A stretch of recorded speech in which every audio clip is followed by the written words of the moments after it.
so I just pulled up to Harley Davidson. I got my bike picked up about 2-3 days ago, and I had them pick it up for an oil change. I had a small oil leak, so I wanted them to check that out. My brake lights, they had some type of issue where they stayed illuminated, whether I had the brake pressed or not. They just stayed on the entire time. So I wanted them to look at that. So they gave me a call back today, and they're like, yeah, you know, the brake light thing, it was a recall issue, so we can go ahead and knock that out for you. And we're gonna do the oil change, but there's some other things we need to talk about. Like the way he even started the conversation was very worrying. It's like he sounded like my bike was connected to a murder or something like that. So I'm like, what the fuck? But long story short, he said in order to get this bike running safely, it'll cost, actually, let's just go in and I'll let you hear it for yourself. I won't even say it.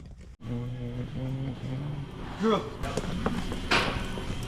at that thing on the bike you're recording right now.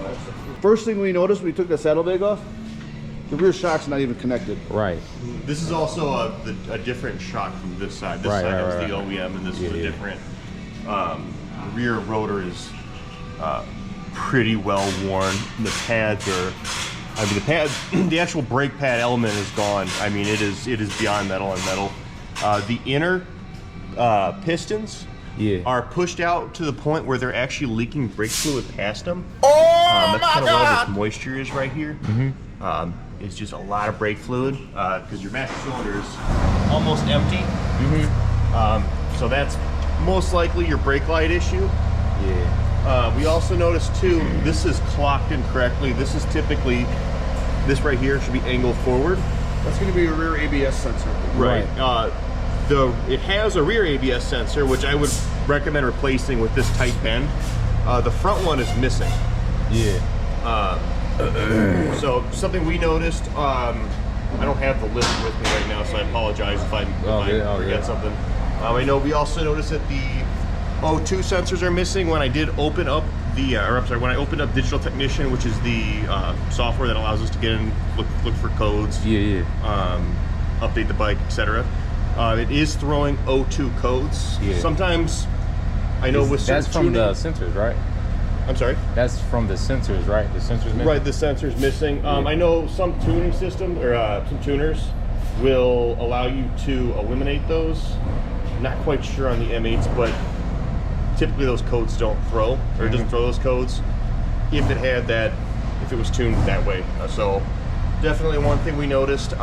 Did you see, are you aware of your cylinders on the other side, the cracked cylinders? No.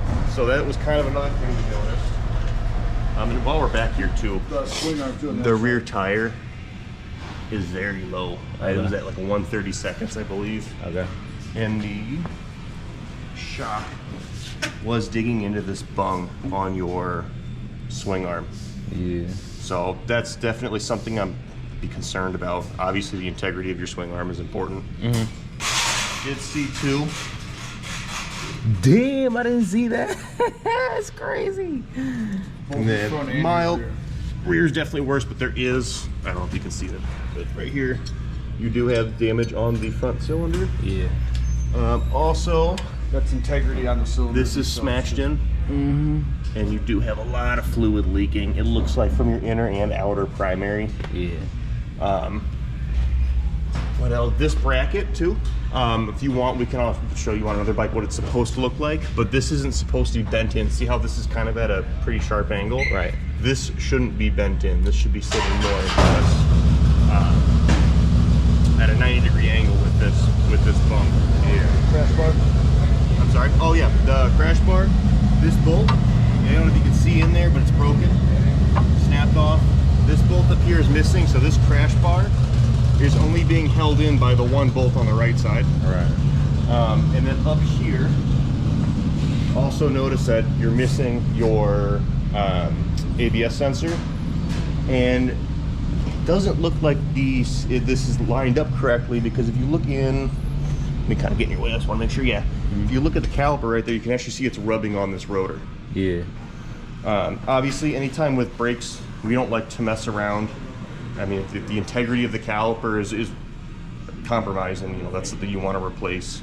It's a safety element of the bike. So, trying to think what else.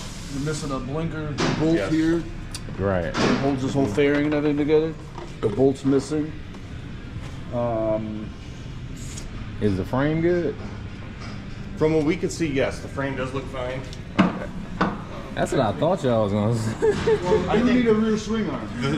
Like I said, It's a rear swing arm? the rear swing arm. Because of this? We will always recommend replacing parts anytime the integrity is compromised, especially considering that this bike was riding around on one shock. It wasn't for, because I saw this was disconnected and I put a bolt in there, but apparently it came off again. But that plus for 2 different shocks, they ride different heights. Yeah. Where it will actually rock that swing arm. So we're actually going to recommend replacing both shocks. Yeah. Just because we don't know the integrity of that other shock now. We're riding at a side angle. Right. So we are recommending doing shocks on this thing too right away. Okay. That's just to start out with. We don't know what else we're going to find once we get in there. Okay. Once we get things taken apart, I mean, there might be some other issues that we may have to address down the road. Right. But this is just a start. Okay. So. Okay. I ain't gonna lie, I thought it was worse. The wirings for the rear fender too. Yes, that was kind of something too. I mean, it's not as important as everything else, but this should have been routed correctly. This just, I don't know, it's kind of a more or less one of those things that I like to be a little more anal about, correct wire or the routing wiring. So You gotta worry about pinching wires on the seats and all exactly. that kind of So stuff. that is Which that's going to control all your rear lights and everything. Yeah. So as soon as you pinch and break a wire there, these aren't working. Right. That's what I thought it was. So it was a recall with the There's a recall on it for the rear brake light staying on. Right. Which is going to be a software update itself. and we did perform all that. The BCM and ABS recall, so that what he's talking about, Yeah. that was performed. Okay.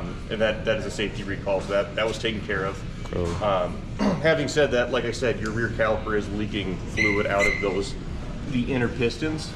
Obviously, that is a huge safety concern. So yeah, I mean, like I said, I do have a quote put together for you. We can always go upstairs and go over everything on that. Yeah, let's get it. Kind of see what we want to do, what we want to tackle. Like I said, minimum to be able to ride this thing out of here, I'm going to say everything's got to be performed. Just because of safety related wise. But again, once we're in there, we don't know what else we're going to find. If there's something else going on in there, that price is going to go up. I don't like having to be the bearer of bad news, like I said, of you coming in for an oil change and a brake light issue, and all of a sudden now it's $14,000. $14,000. What more do you want from me? I don't know if I don't even want to say trade-in because I don't know if we even take it in the consideration it is. Right. I mean, they may if they give you $500 for it, I'd be surprised.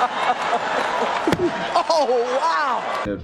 My service manager was involved with it too last night, and he came up and grabbed me and says, "Dan, grab a notepad." I'm like, "Oh shit!" So.